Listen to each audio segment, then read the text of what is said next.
सभी को नमस्कार। आज की वीडियो में आप सभी का स्वागत है। आज की वीडियो में हम बात करेंगे कि चौथी क्लास की जो हमें सीसी की जो पाक्षिक योजना हमें बनानी है पर्यावरण अध्ययन विषय की, वो हमें किस प्रकार बनानी है।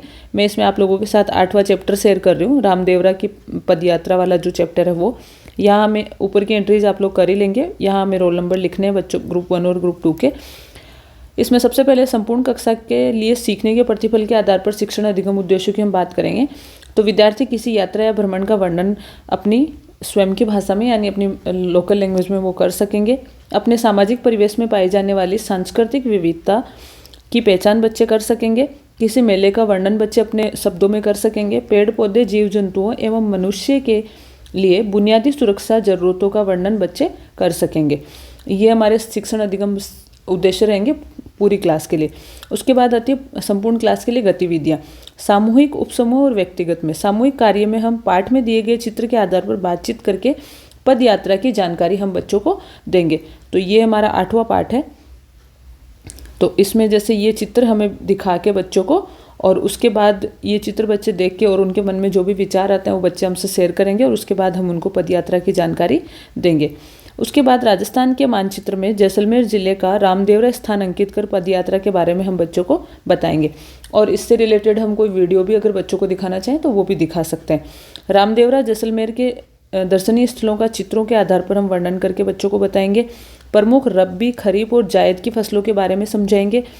अब इसमें पाठ में ही आगे ये दे रखा है, फसल का टॉपिक भी इसमें है छोटा सा, तो वो भी हम बच्चों को खेतों और फसलों की चर्चा, क्योंकि पदयात्रा के बारे में हम जब बताते हैं तो सड़क के दोनों किनारे ये सब उसमें दे रखा है। आप लोग जब पाठ पढ़ाएंगे तो आपको समझ में आएगा। तो ये यहाँ खरीफ की फसल का आया है, तो खरीफ की फसल के जैसे नाम दे रखे हैं यहाँ पे, और फिर यहाँ पे 3 प्रकार भी बताएं, खरीफ, रबी और जायद।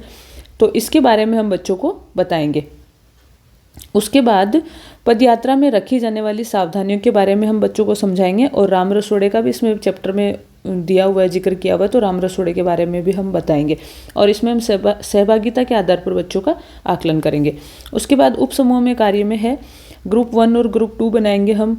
जैसा मैंने आप लास्ट वीडियो में आपको बताया था कि यहीं हमें ग्रुप बनाने हैं, आगे हमें ग्रुप वर्क मतलब दूसरे ग्रुप की कोई योजना नहीं बनानी है।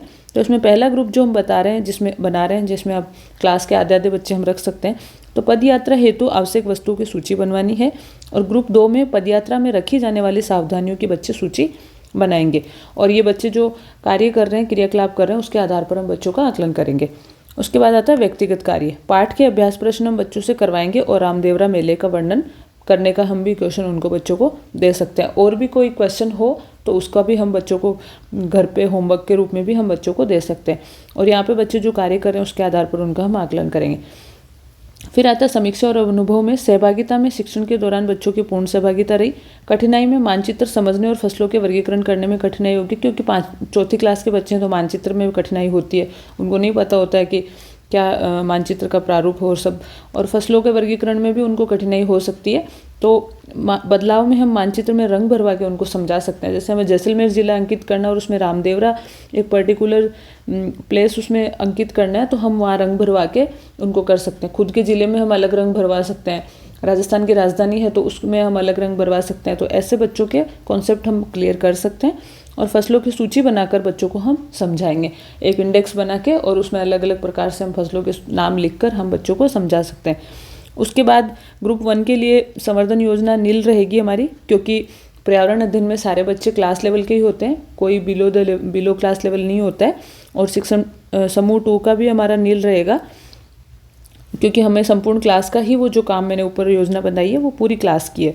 और पाक्षिक शिक्षण योजना से प्राप्त सीखने के प्रतिफल हमें लिखने हैं। तो किसी यात्रा, पदयात्रा या भ्रमण का बच्चे वर्णन कर पाते हैं। रामदेव जी के मेले के बारे में बच्चे बता पाते हैं।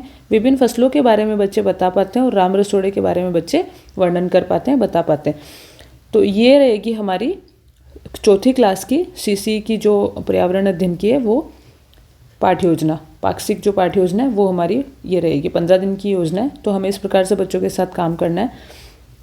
और पाठ ये दे ही रखा है, रामदेवरा पदयात्रा। तो ये आप बच्चों को बिल्कुल अच्छे से समझा के पढ़ाएं तो बच्चों के कॉन्सेप्ट क्लियर हो जाएंगे अपने आप। और ये अभ्यास प्रश्न हम इसमें करा सकते हैं। मिलान है, सत्य है, सत्य, ये सब।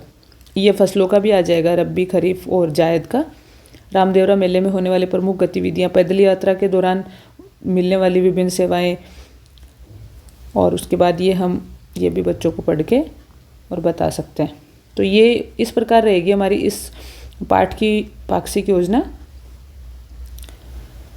तो आप भी इसकी हेल्प लेके अपने अनुसार योजना बनाइए, और मिलती हूँ मैं आपसे अगले वीडियो में। तब तक के लिए थैंक यू सो मच।